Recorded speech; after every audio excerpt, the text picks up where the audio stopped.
Bom dia, boa tarde, boa noite. Esse vídeo aqui é porque às vezes alguma pessoa quer comprar um computador e não sabe como escolher o computador, né? Poxa, eu vou comprar um computador, como é que eu vou saber se aquele computador é bom, processador, esse tipo de coisa, né?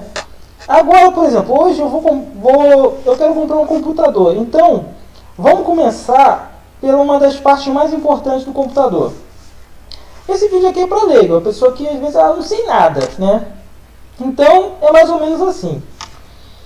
Vamos lá. Hoje em dia, quando você fala em questão de computador, tem duas marcas que estão batalhando pelos consumidores: a Intel e a AMD. Dessas duas marcas, é claro, tem vários processadores, cada uma delas tem uma pancada de processador. Mas, para simplificar, vamos começar pela Intel. Nesse vídeo eu vou falar mais sobre a Intel, né? Ou seja, quais são os quais são os processadores da Intel, quais são os processadores de entrada, os processadores intermediários e os mais avançados. Em questão de Intel, vou usar aqui esse site aqui que ele vem falando alguma coisa, né? No passado, os processadores, era muito fácil você saber qual era o processador mais interessante, porque o clock do processador, o que é o clock do processador? Você vê às vezes 1 GHz, 2 GHz, 3 GHz, então você fica pensando assim, poxa, quanto mais giga, melhor. No passado, legal, é isso que é importante.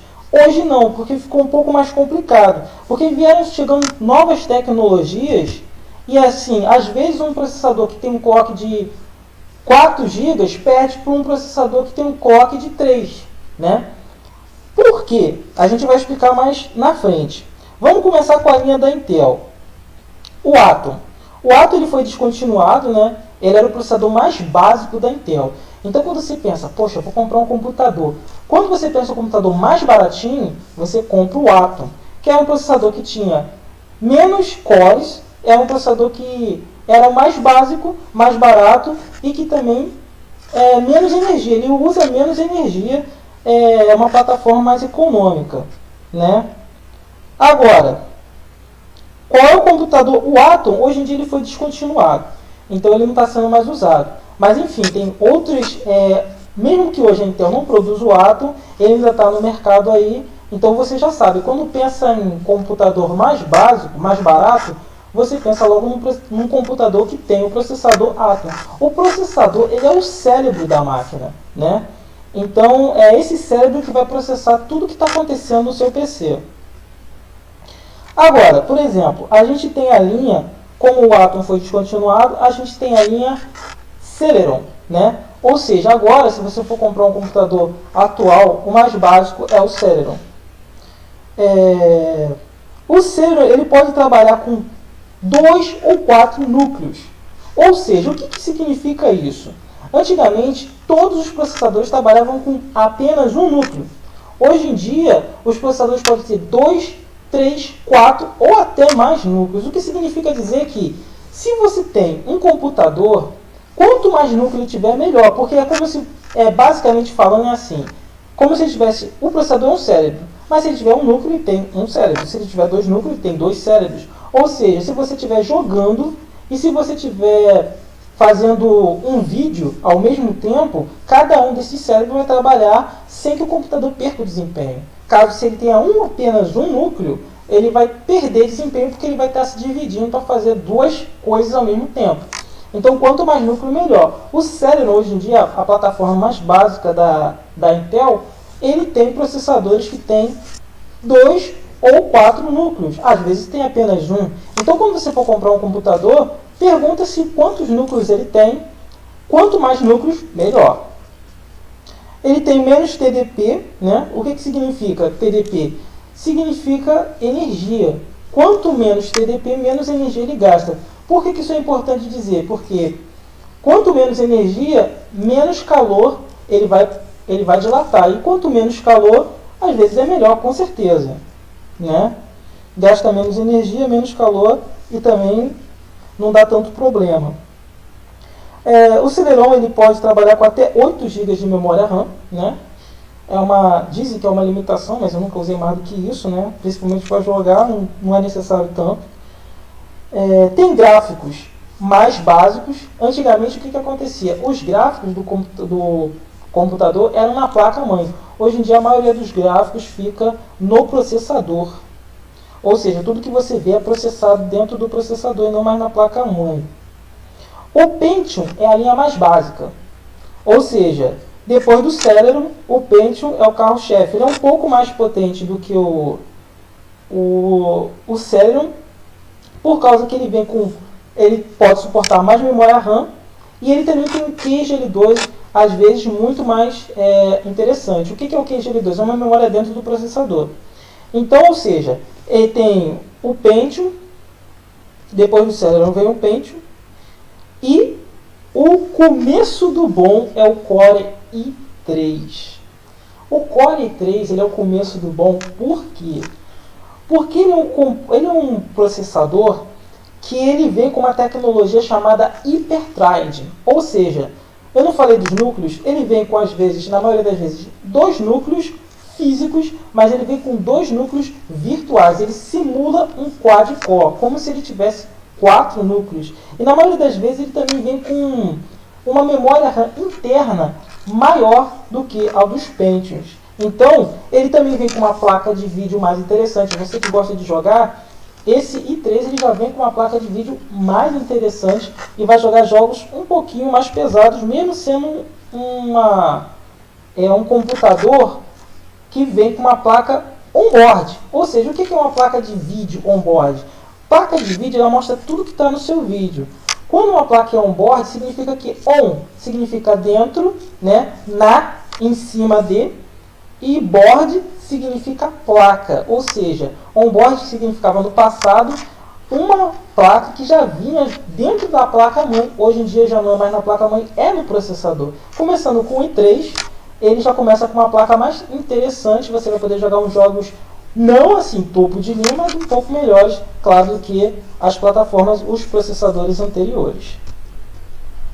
Essa tecnologia que traz esse computador, que é o Hyperthread. É claro, ele vai poder ter mais memória RAM, até 64 GB de memória RAM, né?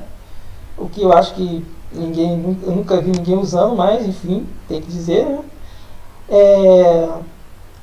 Vamos lá. O i5 pode vir com 2 ou 4 núcleos, só que o i5, na maioria das vezes, ele vem com núcleos físicos, o que significa dizer que ele tem mais desempenho do que apenas um núcleo simulado, né? Ele também vem com toda uma gama de tecnologias, mas que o mais importante é que ele é mais poderoso, porque enquanto o i3 ele vem com 2 núcleos, o i5 na maioria das vezes já vem com 4 núcleos, ou seja, ele é um quad-core, né? É um quad-core com núcleos físicos. Algumas vezes ele tem também 4 trines, né? Que significa que ele também poderá simular 4 núcleos, né? Além dos que ele já tem, né? Deixa eu ver. Ele também tem uma tecnologia muito interessante que é a Turbo Booster. O que significa isso? Significa o quê? Se você tem, vamos colocar 3 GB de memória, 3 GHz em cada núcleo. Se ele tem 4 núcleos, 3 mais 3, 6, com mais 3, 12 GHz. Mas, quando você está numa aplicação mais pesada, você está renderizando um vídeo, ou você está jogando, e você precisa de mais do que 3 GHz, ele faz um upgrade, ele aumenta o clock de cada núcleo em às vezes 3,7, exemplo, 3,7. Ele vai aumentar a velocidade por alguns instantes para você não perder o desempenho. Essa tecnologia, a partir do Core do Intel i5, ele tem essa tecnologia que é muito interessante. Por isso que antigamente eu era apaixonado por esse Core i5, é muito bom. Por causa dessa tecnologia. É um processador muito rápido, recomendo, já tive um desses, muito bom mesmo. E a gente chega no topo de linha, né? O processador mais poderoso, né, de todas as plataformas, que é o Core i7, né?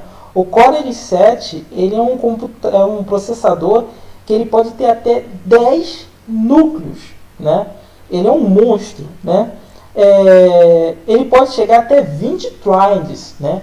Esse computador é praticamente um computador da NASA. Então, claro, quanto mais força você tem no processador, mais caro ele se torna. Tem a tecnologia Turbo Booster, né, que aumenta a velocidade do clock, e ele também tem a tecnologia Hyperthread, como já falei, né, e ele também tem a placa de vídeo interna mais potente, né. Todos esses, o i5, o i3, o i5 e o i7, ele tem gerações, gente. Ele começa com a primeira, depois segunda, terceira, quarta, quinta, sexta geração. Quanto mais vai avançando a geração, significa que ele é mais atual. Atualmente, eu creio que ele está na sexta geração. Então, esses são, a princípio, os computadores da Intel. Eu peguei a linha mais atual, tem linhas mais antigas, né? Mas, basicamente falando, você tem que ver processador. Por exemplo, eu quero um processador. Como saber se o processador é bom? Quantos núcleos ele tem? Um núcleo, então ele é básico. 2 núcleos, semi-básico. 4 núcleos, que é um quad-core, aí já seria mais interessante, né? Então, qual é o nome dele? É um Celeron básico, Atom básico. i3 é o começo de um bom. i5, ele é intermediário, é um ótimo computador para a maioria das pessoas. Quem é gamer, que gosta de jogar, vai se interessar muito pelo i5. O i3 também é interessante, mas o i5 é melhor. É um quad, na maioria das vezes, é um quad-core, né? E o i7 topo de linha. Então hoje você já, com essas informações, você já pode saber mais ou menos qual é o processador mais interessante para você comprar e qual é a qualidade que ele vai ter, tá bom? Essa daqui é uma dica da Cell Tecnoinfo, né? Qualquer coisa, qualquer informação, estamos à disposição para vocês, ok? Um abraço.